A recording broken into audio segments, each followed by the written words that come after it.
Please pray with me.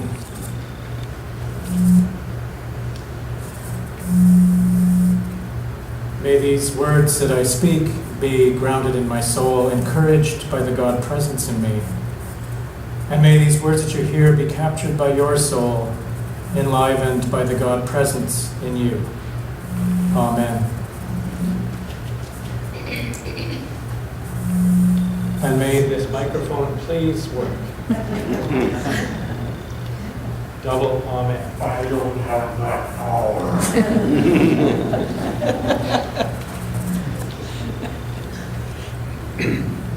As I was saying earlier, I was at the BC Conference General Meeting in Whistler for 5 days last week with nearly 400 delegates, both clergy and lay. I was the chairperson for Worship and Theme for that conference, a task which began last October. And part of the theme time centered around hearing prophetic voices from within our conference. Voices like our present moderator, Gary Patterson, a former moderator, Marion Best, Christine Boyle, who I shared a video clip of here a few weeks ago, Bruce Sanguin. And one of the voices was a young man named Simon Lesieur. Simon is in his mid-30s and in ministry at West Vancouver United Church.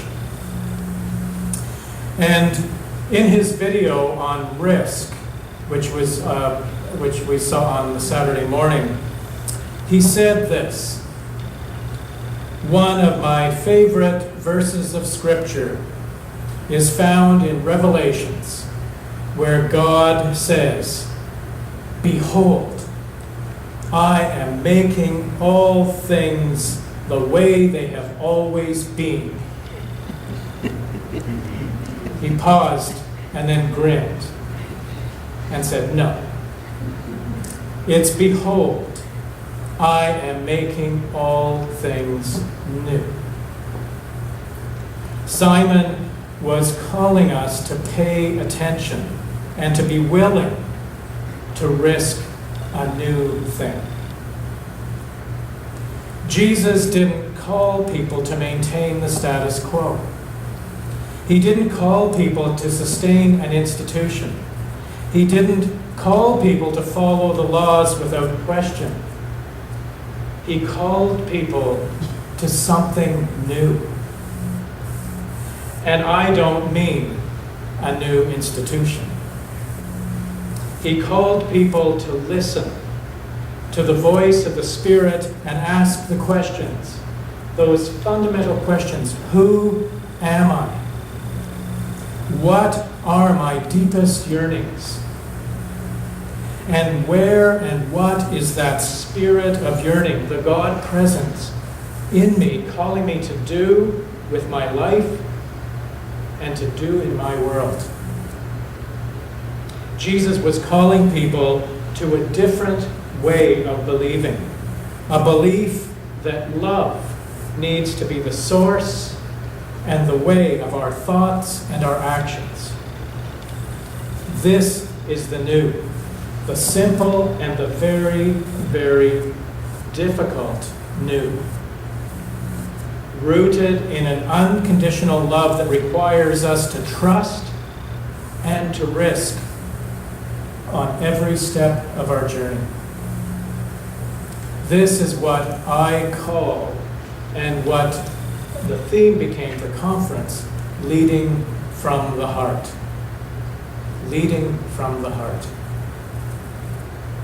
And I opened worship at that conference on Thursday evening with these words: leading from the heart is not meant to be a sentimental journey. For it is more than our mind's feelings. Neither is it purely an intellectual exercise, for it is more than our mind's thoughts. Rather, the hope is that each of us, in leading from the heart, might practice what I see as leading from a place of soul, a place of spirit, a place of deep deep love that resides beneath our ego mind's thoughts and feelings. It's a gut place, a wisdom place, a heart place. This, it seems to me, is the way of Jesus. And parables became the way to help people to really see, to really hear, to really, really pay attention, and not just go through the motions of living. Jesus called people to live fully with love as the source because God is love. And love is the expression of God. And so in the scripture that we just heard Joyce read, he says, they have shut their eyes so that they might not look, not listen with their ears, not understand with their heart, and turn. It is in the turning. It is in the turning toward God, the turning towards love, the turning towards the Spirit that life becomes whole.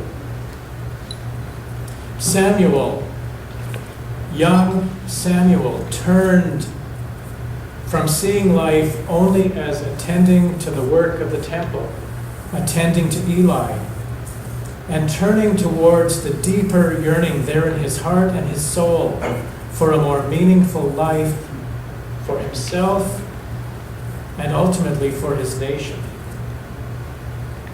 Samuel's story had a profound influence on the Jesus story.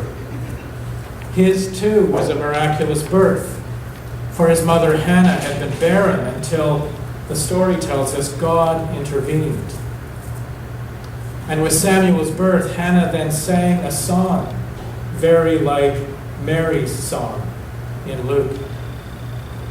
Samuel goes to the temple at a young age, just as Jesus does.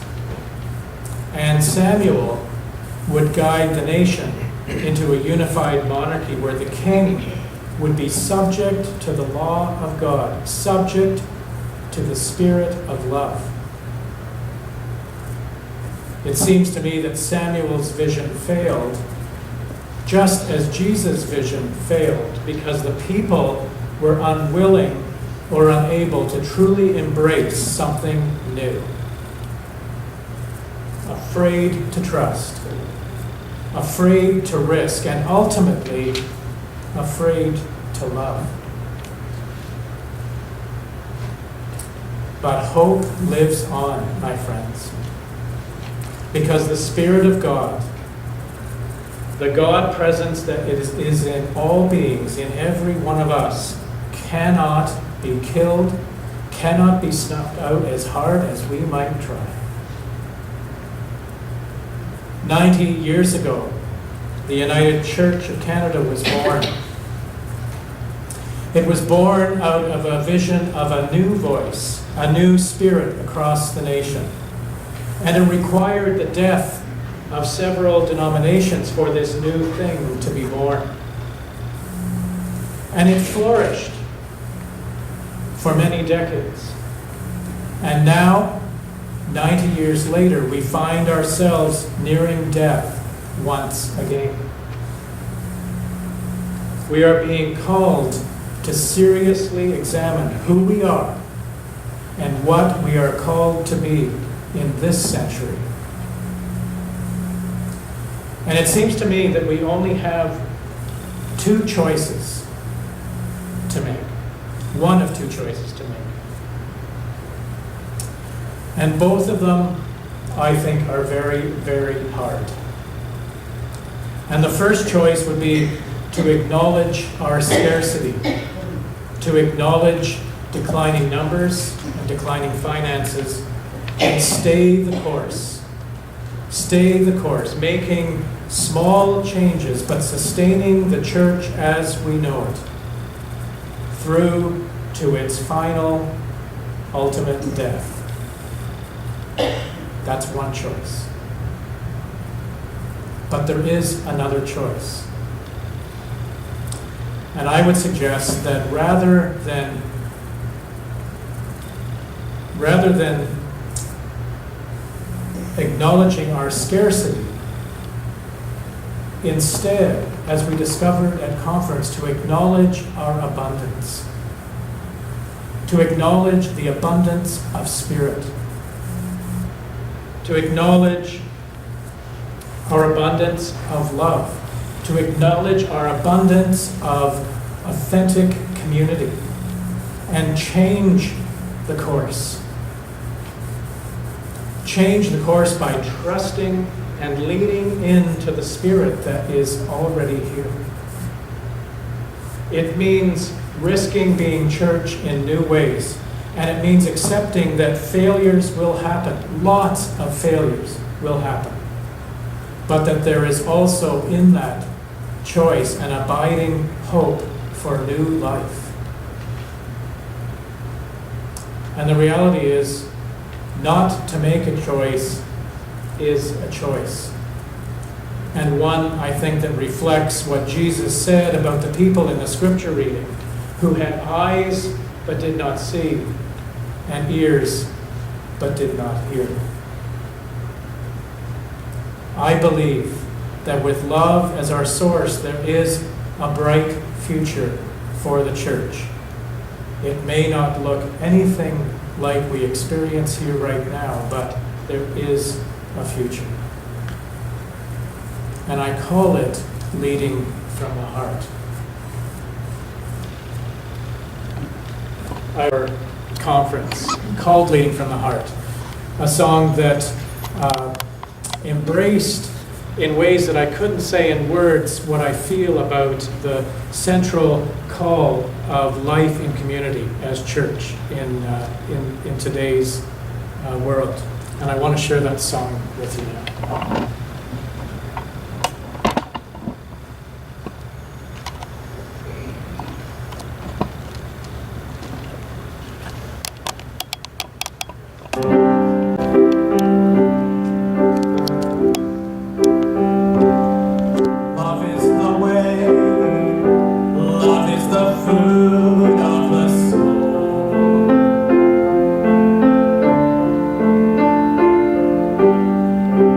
Love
leading from the heart. Risk leading from the heart. We're leading from the heart.